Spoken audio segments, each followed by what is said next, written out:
स्वागत है आप सभी का हमारे YouTube channel stars vision classes पर, जिस पर आप सभी पढ़ते हैं बीएससी के लिए जूलॉजी, बॉटनी और केमिस्ट्री, जिसमें आज हम आप सभी के लिए बीएससी फोर्थ सेमेस्टर की बॉटनी क्लास लेकर आए हैं, जिसमें आपकी बुक चल रही है economic botany, ethno medicine and phytochemistry, जिसमें कि हम यूनिट 1 डिस्कस कर रहे थे, जो कि हमारा origin and domestication of cultivated plants, जिसमें कि हमारा लेक्चर 14 है। इससे पहले की 13 लेक्चर्स हमारी हो गई है, प्लेलिस्ट में ऐड कर दी गई है। आप सभी चाहें तो वहां से जाकर देख सकते हैं। आप सभी को अदर कोई जानकारी चाहिए तो आप सभी हमारे टेलीग्राम चैनल को ज्वाइन कर सकते हैं, जो कि स्टार्स विजन क्लासेस के नाम से है। तो आप सभी टेलीग्राम पर जाकर हमारे चैनल को जरूर ज्वाइन करें, जिससे कि आप सभी को वीडियोस की नोटिफिकेशन टाइम पर मिलती रहे। तो आज की इस वीडियो में हम क्या डिस्कस करने वाले हैं? आज की इस वीडियो में हम बेवरेजेस प्लांट्स के बारे में डिस्कस करने वाले हैं। स्पाइसेस कंप्लीट हो गया था, तो बेवरेजेस के बारे में हम डिस्कस करेंगे, जिसमें कि हमारा फर्स्ट टॉपिक होने वाला है टी, यानी कि चाय के बारे में हम डिस्कस करेंगे कि टी का किस तरीके से कल्टीवेशन, प्रोडक्शन और उसका यूज़ किस तरीके से किया जाता है। तो सबसे पहले हम जानेंगे कि बोटेनिकल नेम क्या है चाय का। टी का बोटेनिकल नेम क्या है? Camellia sinensis. कैमेलिया साइनेसिस, इसे थिया साइनेसिस भी इसका बोटेनिकल नेम होता है। तो ये दोनों ही इसके बोटेनिकल नेम हो सकते हैं, या तो कैमेलिया साइनेसिस या फिर थिया साइनेसिस। इसके बाद फैमिली, किस फैमिली से बिलोंग करता है? ये थिएसी फैमिली से बिलोंग करने वाला प्लांट है ये। और इसका वर्नाक्युलर नेम, जैसे मैंने अभी बताया कि इसका वर्नाक्युलर नेम क्या है? चाय है। तो सबसे पहले हम जानेंगे कि चाय जो है उसका ओरिजिन कहाँ पर हुआ और यह कहाँ कहाँ पर मोस्टली कल्टीवेट कराया जाता है। तो ओरिजिन एंड डिस्ट्रीब्यूशन के बारे में हम जानेंगे। क्या है? Tea is most popular non alcoholic beverage. ये इंपॉर्टेंट पॉइंट है कि यह एक नॉन एल्कोहलिक बेवरेज है, नॉन एल्कोहलिक पेय पदार्थ है। Tea is most popular non alcoholic beverage and more than half of the world population is addicted to tea. यानी कि टी जो है वो most popular non alcoholic beverage है, और मोर देन हाफ यानी कि विश्व की आधे से अधिक जनसंख्या जो है वो चाय के लिए एडिक्टेड है, यानी कि उन्हें चाय की आदत सी हो गई है। चाय की आदत को हम एडिक्शन कह सकते हैं। तो जो वर्ल्ड की आधे से अधिक पॉपुलेशन है उन्हें चाय की आदत हो गई है। इंडिया और चाइना और perhaps both of these countries are native home of tea. यानी कि या तो इंडिया या फिर चाइना या फिर ये दोनों, शायद ये दोनों ही कंट्रीज जो हैं वो चाय की नेटिव होम है, यानी कि चाय का ओरिजिन इन दोनों कंट्रीज में से ही माना जा सकता है, या फिर इंडिया या फिर चाइना या फिर दोनों कंट्रीज से हम चाय का डिस्ट्रीब्यूशन मान सकते हैं।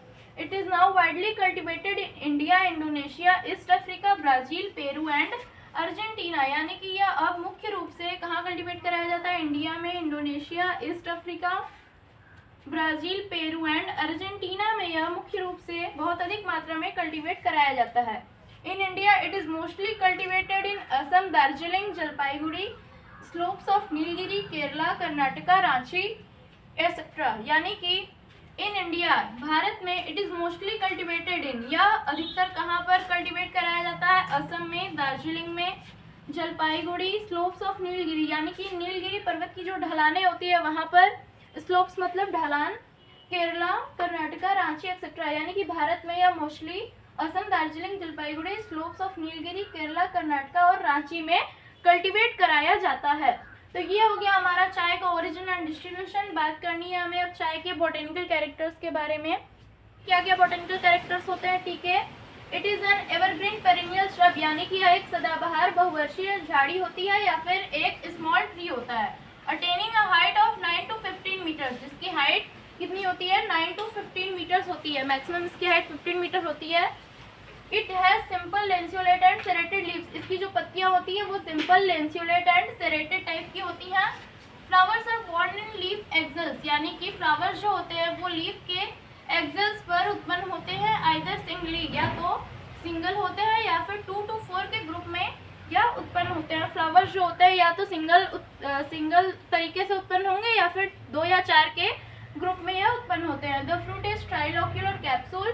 फ्रूट जो होता है वो ट्राइलोक्यूलर कैप्सूल होता है, यानी कि इसमें 3 लॉक्यूल्स प्रेजेंट होते हैं, with 1 brown seed in each locule, जिसमें कि एक ब्राउन सीड हर लॉक्यूल में प्रेजेंट होता है। हर लॉक्यूल में एक ब्राउन सीड प्रेजेंट होता है। और फ्रूट कैसा होता है? इसका ट्राइलोक्यूलर होता है, यानी कि इसमें 3 लॉक्यूल होते हैं, हर लॉक्यूल में एक ब्राउन सीड प्रेजेंट होगा, यानी कि एक फ्रूट में कुल 3 सीड प्रेजेंट होते हैं, इस तरीके से हम माने तो।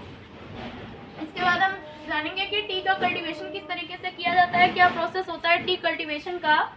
The sub tropical and tropical mountainous regions are the sub tropical and tropical mountainous regions are suitable for tea cultivation, यानी कि जो सब ट्रॉपिकल एंड ट्रॉपिकल पर्वतीय क्षेत्र हैं वो टी कल्टीवेशन के लिए सुटेबल होते हैं। And annual rainfall of 100 to 150 centimetre and temperature of 24 to 30 degree Celsius is needed, यानी कि जो टी कल्टीवेशन होता है उसके लिए हमें किसकी आवश्यकता होती है, एक एनुअल रेनफॉल कितने की 100 to 150 सेंटीमीटर की annual rainfall and 24 to 30 degree Celsius temperature की हमें आवश्यकता होती है, किसके लिए, टी कल्टीवेशन के लिए। T plants raised from seeds, यानी कि जो टी प्लांट्स होते हैं वो कहाँ से उगते हैं, सीड्स से उगते हैं, सीड्स से उत्पन्न कराए जाते हैं, ग्रो कराए जाते हैं। और सीड्स से प्लांट को सबसे पहले कहाँ ग्रो कराया जाता है, नर्सरीज में।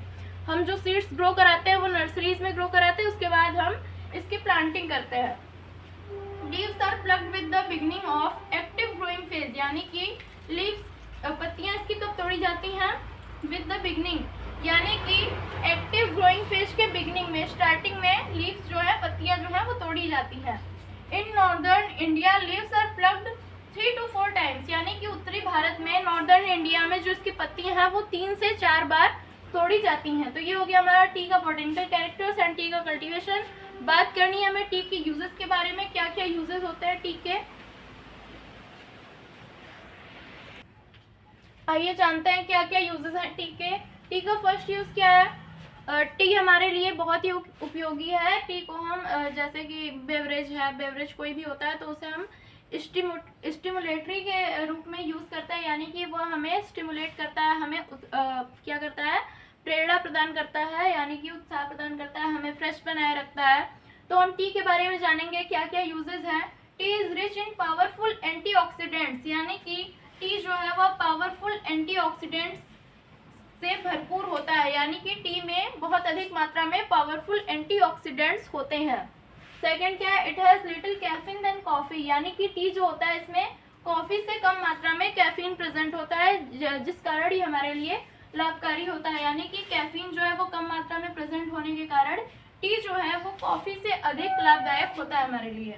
It is use to decrease the risk of cardiac arrest, यानी कि जो कार्डियक अरेस्ट होता है यह इसके रिस्क को कम करता है। चाय जो है, यानी कि हम चाय का अगर सेवन करते हैं तो उससे क्या होता है कि कार्डियक अरेस्ट का जो रिस्क होता है वो कम हो जाता है।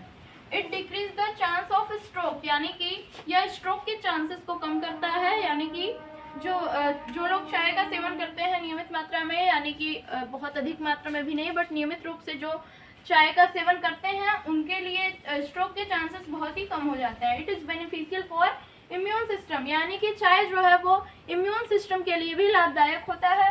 इट में प्रोवाइड प्रोटेक्शन अगेंस्ट कैंसर, यानी कि यह कैंसर के लिए हमें कैंसर से क्या करता है, प्रोटेक्शन प्रदान करता है, कैंसर के विरोध में हमारी रक्षा करता है, यानी कि कैंसर का विरोध करता है हमारे तक आने में।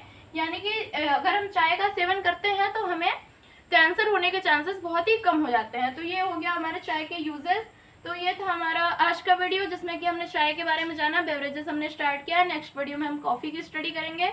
सो आप सभी से मेरी रिक्वेस्ट है कि चैनल पर नया है तो सबसे पहले चैनल को सब्सक्राइब कर ले, वीडियो को लाइक कर दे, फ्रेंड के साथ शेयर कर दें और उनसे भी कहें कि हमारे चैनल से ज़रूर जुड़ें और अपनी पढ़ाई को अच्छे से जारी रखते रहें। थैंक्स।